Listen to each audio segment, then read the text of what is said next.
Hello, everybody, and welcome to the Mouthy Money podcast. I am joined, as ever, by Chris Tuite, Head of Consumer Finance at Financial Communications Consultancy, MRM. Chris, good morning. Hi, Ed. How you doing? Yeah, good, thank you. Obviously, it goes without saying Chris is the co-host of the Mouthy Money podcast, and since he has joined me as co-host, the podcast has kind of gone from strength to strength, and it's built and it's grown, and we've developed some particular bête noirs, perhaps is the right way of putting it, Chris. Is that fair? Yeah, hobby horses, Hobby horses, all those kind of things. All those sorts of things that we like to get a bee in our bonnets about. Why am I talking about this? Well, today the podcast is slightly different. The reason it's slightly different, some of you may have seen, those of you who have had a chance to check the Mouthy Money website, that we are going through something of a change in focus, or perhaps a more greater emphasis on something that we already spend a lot of time talking about. We haven't really put it into specific words, I would say. I'm beating around the bush a little bit here, Chris, unfortunately. Mouthy Money from today is going to be focusing more specifically on wealth.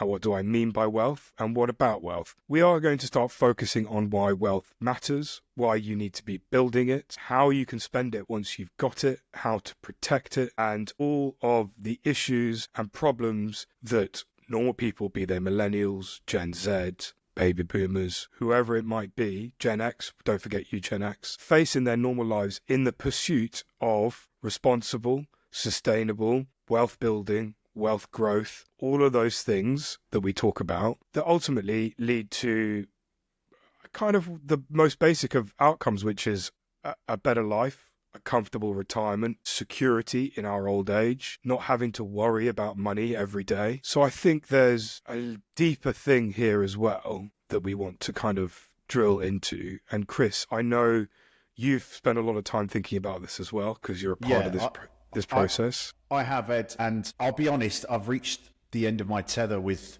what's been going on out there when it comes to money and wealth, and I am absolutely sick and tired of taking off, my work hat and just talking as a normal bloke here. I'm sick of people peeing in my pocket and telling me it's raining, and not to put too fine a point on it. To give you an idea of what I'm banging on about, let me just list the bills that are going up next month.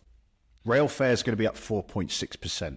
Now, as a regular rail user, I can tell you the service is awful. Booking busy trains now, I find, is like queuing for Glastonbury tickets. You need to multi-screen to ensure you don't miss out. When you're lucky enough to get a seat on the train, you may not even get a seat at all. You may be standing for the whole journey. I definitely experienced that in the last few weeks going around the country on the weekends, pursuing my hobbies. Or it's a literal scrum. It took me 3 hours to get onto a train back from Cardiff the other week.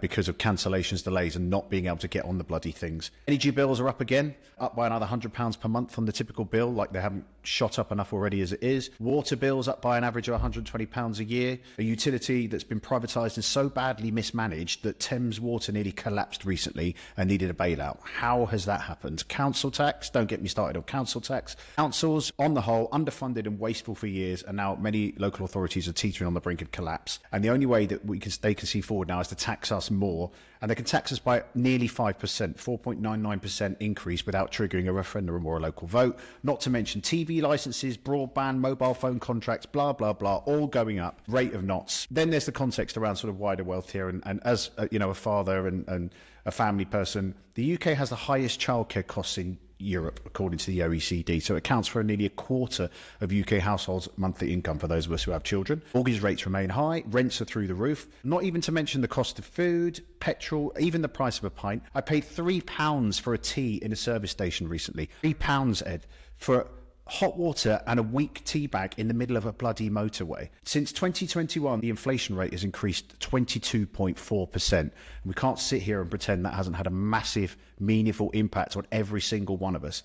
And all the while, the regulators and the watchdogs we have in place to protect us from price gouging and shameless profiteering have no teeth or have been completely declawed to the point of being worse than useless, in my opinion. It doesn't matter who it is, off-gem, what the hell is the point of you?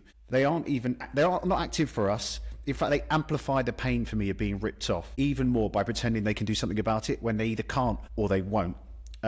And responsibility for this is shirked everywhere we looked, right? It's pushed back on us. Politicians of all stripes have been blaming each other for the state of public finances, even though you and I know the family silver was sold off years ago in terms of the assets this country has. There's been no investment in infrastructure to try and improve anything back. And then everything is sold back to us, worse, but at vastly inflated prices. See the conversation about railways earlier. They have no coherent plan on how to solve this and tinker with the same stuff. Politics is now reduced to middle managers tweaking tax rates up or down a little bit.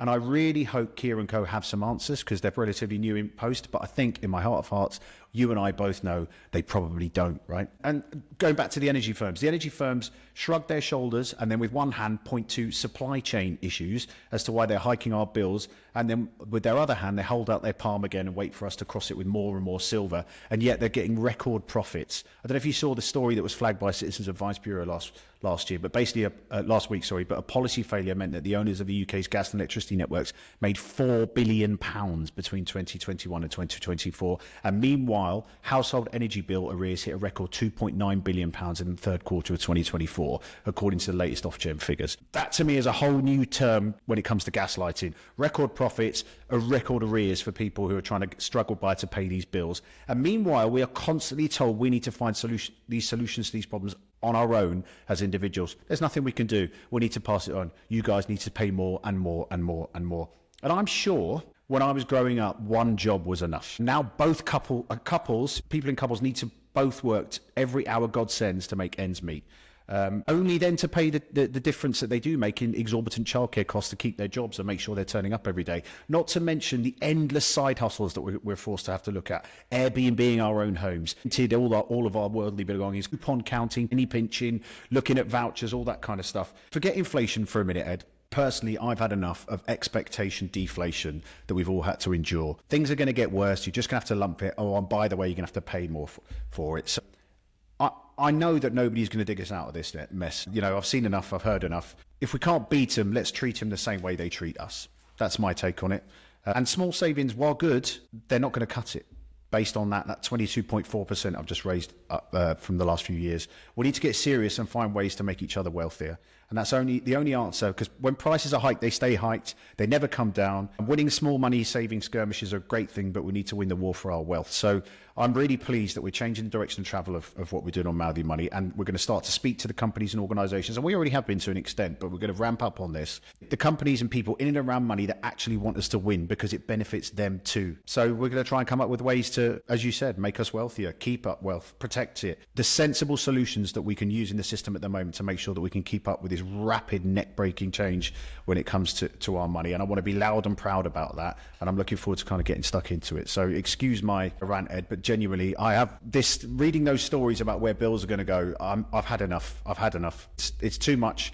It's taking the piss. So I think there's you've given us a lot to unpack there. Sorry. It's all right. That's my hobby horse. I wanted you to get the diatribe out. It's like, you know, expelling all the bad juju basically. It's been building up for a long time, to be honest, and we've talked about it in little snippets on this show. But actually, let's just put it all together and look at the big picture. And there's only one direction we can go. Yeah. So to try and articulate a little. I mean, it's difficult to articulate, you know, what that means in practice. But these are kind of, you know, the everyday frustrations that grind us all down in pretty much every position in life. I know you shared an interesting news piece with some research from HSBC about, you know, what people consider, you know, being wealthy is, and the numbers in there are pretty surprising. In order to achieve certain incomes, you know, 6 digits is not even making it anymore in most people's minds. Not even close. It's right? It's over 200 grand is what people think a year, which, you know. So here's the rub, right? We spend a lot of time on Mouthy Money talking about personal finance, and personal finance is, you know, there's a wide range of things in personal finance. And if I imagine it on a spectrum, I think one end of the spectrum has Martin Lewis's face all over it. And I think that's great. But I don't want to talk about, well, penny pinching can be good sometimes, but I want to talk about the big picture here, right? So I want to talk about investing.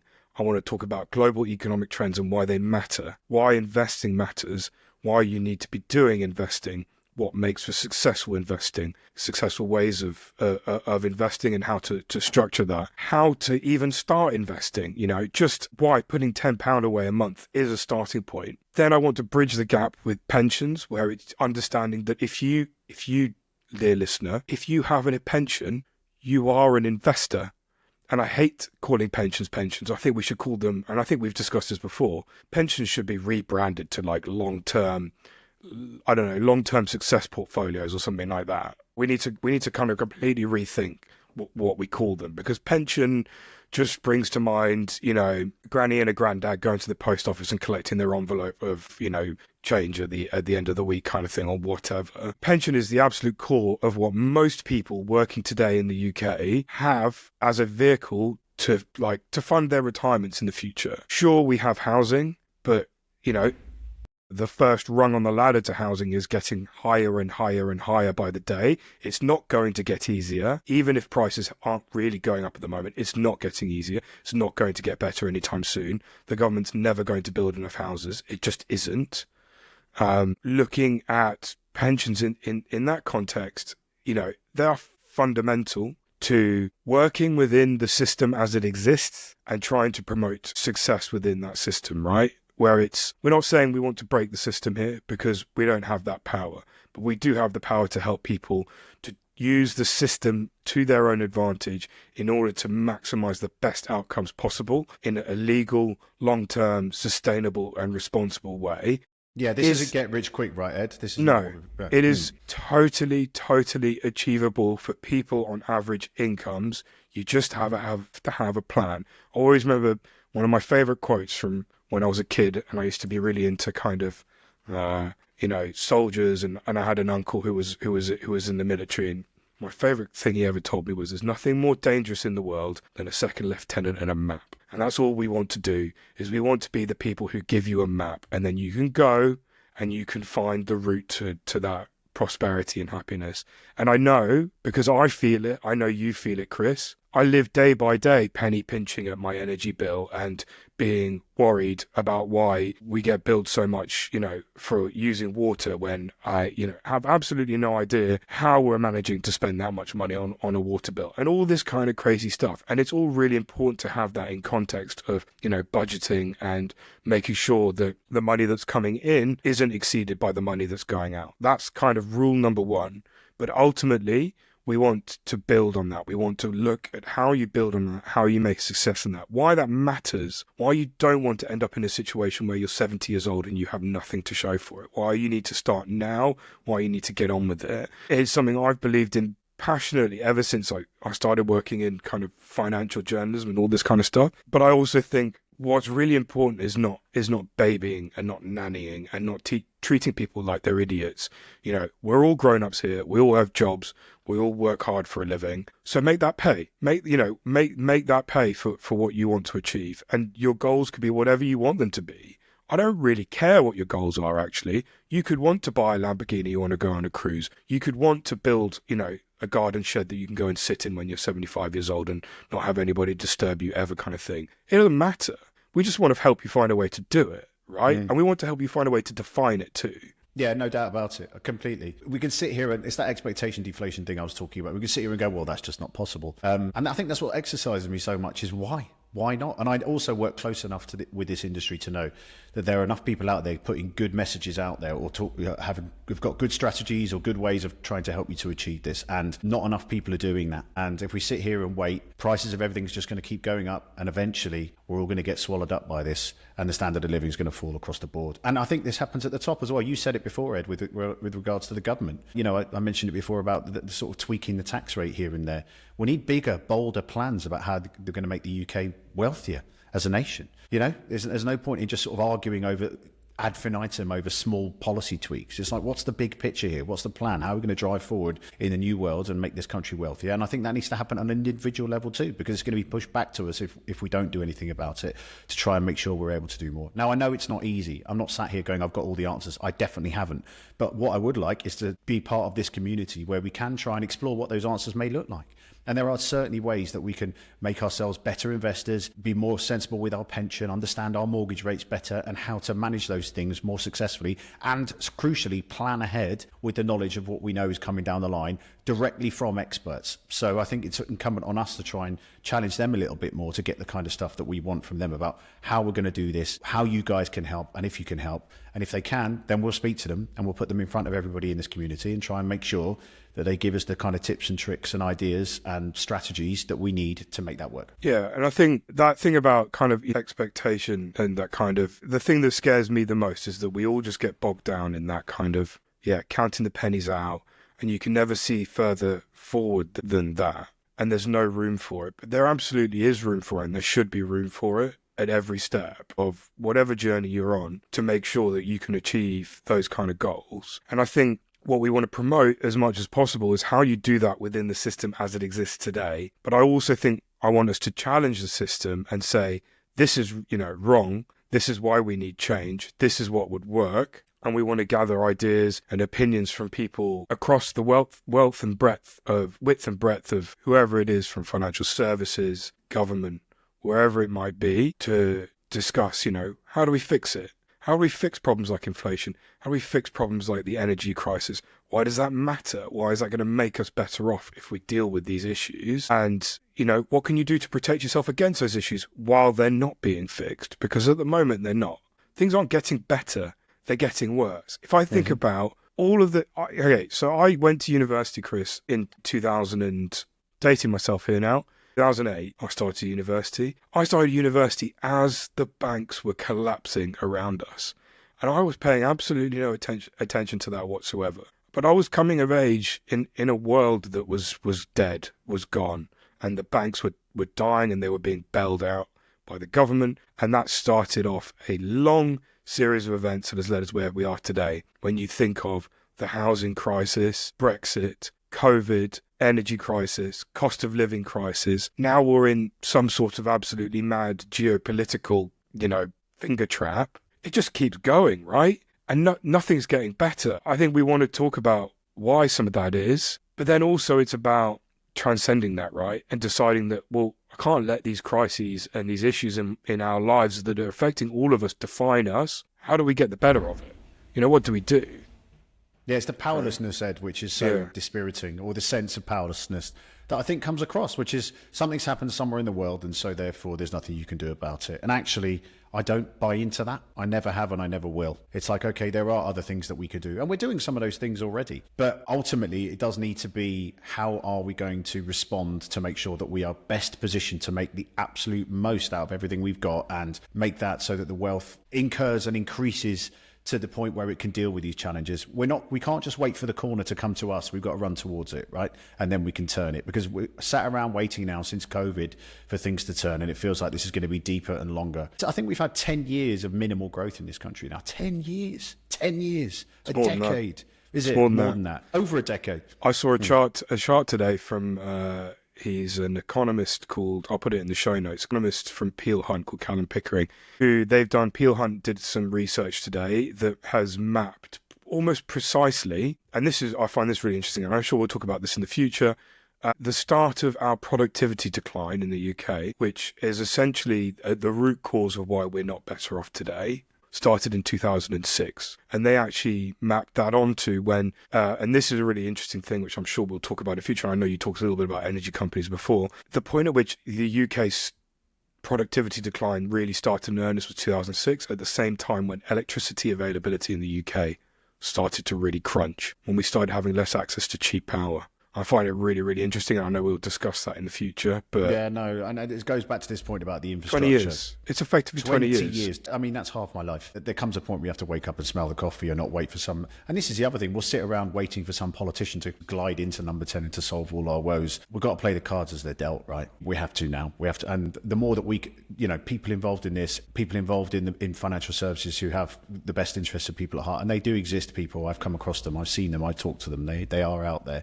And it's in their vested interest for us to succeed as well. We need to get together and work out the strategies of how we navigate this. This world isn't getting simpler, it's getting more complex. the pace of change is happening even faster.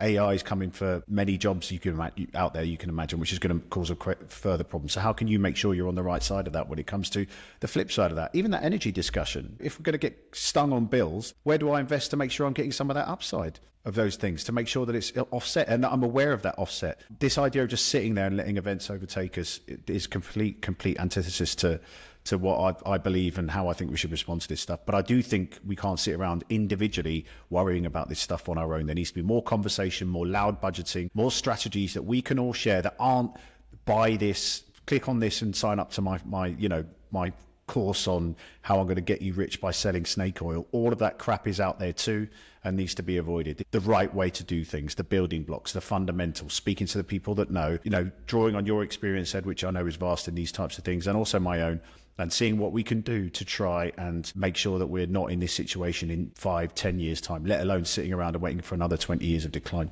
when it comes to this stuff.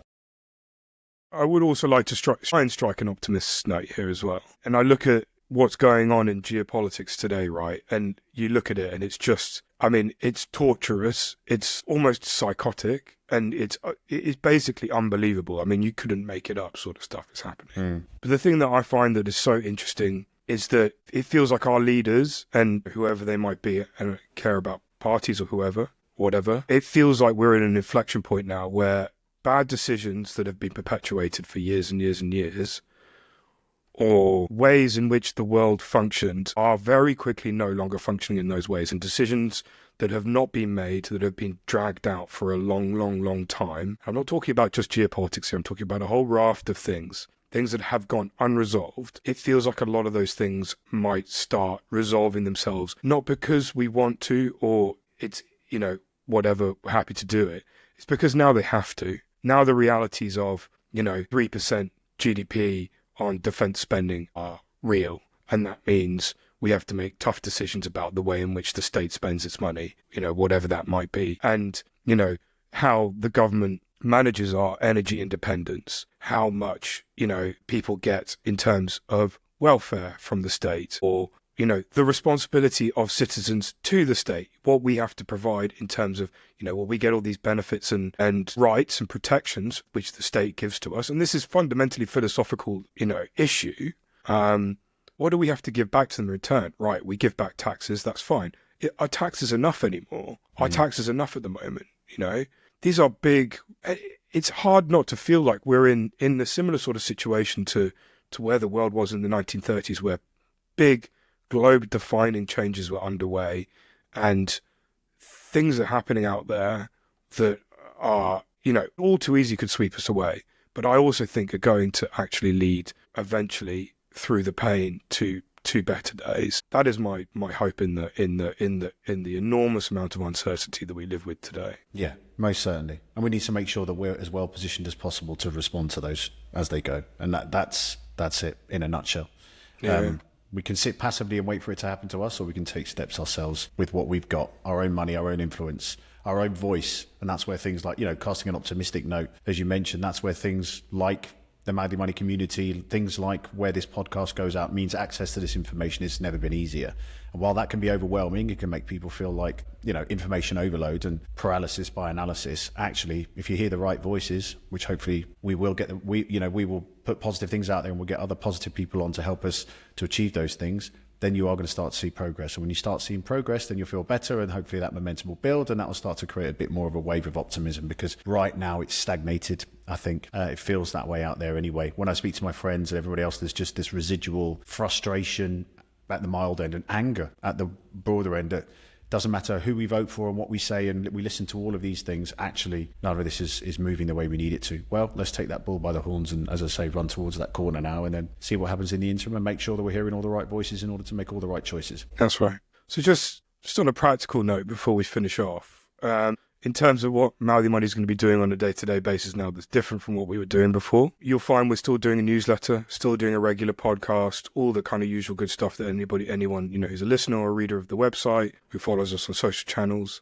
We're just going to be focusing more heavily on these ideas around investing, pensions, things like mortgages and property advice, big picture topics around budgeting and that kind of thing. We're really kind of just going to go put much more of an emphasis on this kind of stuff in the stuff we write and publish, what we put in the podcast, what we put on social media and that kind of thing. So kind of takeaway from that is, make sure you're following us on social media. We're on basically all the different channels. Do give us, kind of a follow on be it YouTube, whether you're watching us on YouTube or, listening on Spotify, Apple, etc. Do follow the newsletter to keep up to date and, get involved. We've got a panel of experts who are going to answer all sorts of financial questions. We've been doing that for a long time. It's been really good. We want to do more of that, get more experts involved to answer important financial questions, big picture stuff to small stuff, all that sort of thing. You said there at the end, though, Chris, it's time to get a little bit angry about this and have some emotion. And so I'm going to finish, if you don't mind. It's a little bit of a long quote, but it's something that I've always appreciated as a soliloquy, let's call it, from the great Peter Finch in the 1976 film, The Network, quite a prescient era. Well, a lot of very eerily similar sorts of issues in that time in the world compared to today.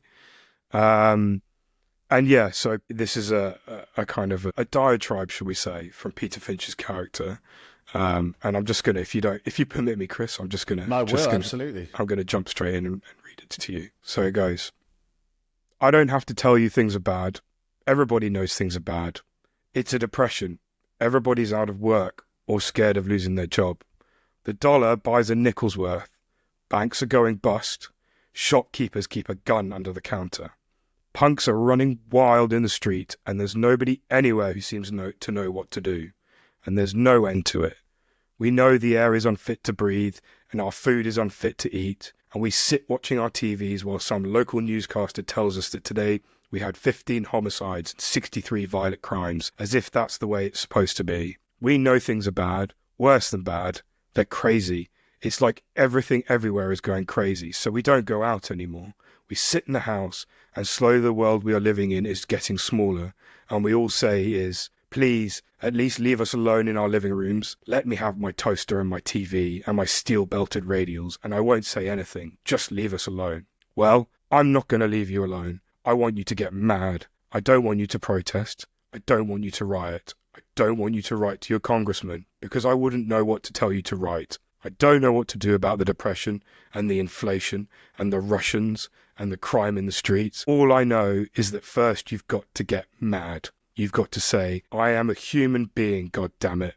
My life has value. Things have got to change. But first, you've got to get mad. You've got to say, I'm mad as hell. I'm not going to take this anymore. Then we'll figure out what to do about the depression and the inflation and the oil crisis. But first, get up out of your chairs, open the window, stick your head out and yell and say it. I'm mad as hell and I'm not going to take this anymore. Amen. And that's it. I think that might be a wrap on the podcast. Chris, thank you for your diatribe. Thank you for letting me have mine at the end. It felt good. We're getting somewhere. And thank you, everybody, to everybody watching and listening. We can't wait to get started on this kind of next step. And yeah, it's going to be good. So with that, thank you, Chris. You're welcome, Ed. Great to speak to you as always. Thank you, everybody, and goodbye. Don't forget to subscribe to the show on Spotify, Apple Podcast, or YouTube. You can also follow all our latest updates on TikTok, Instagram, or X.